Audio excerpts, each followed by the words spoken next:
Hi everyone, in today's video I'll show you guys how you can download and install Hinge dating website on your iPhone. It's quite simple. All you have to do is get to your app store, and after doing that, here you have to get to the search page after tapping on this icon, and then tap on your search bar and start typing Hinge.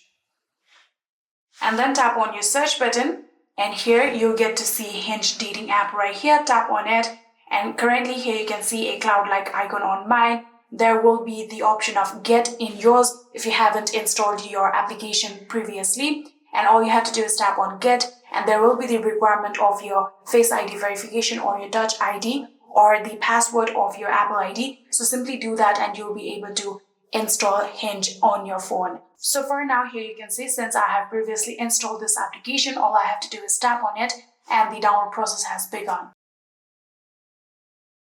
And within few minutes, just like this, our Hinge has been successfully downloaded in iPhone. All you have to do is tap on open, and like that, Hinge will be opened. And that is it. I hope this video was helpful to you guys. If it was, please do not forget to hit that subscribe button and like our video. Thank you so much for watching. See you in the next.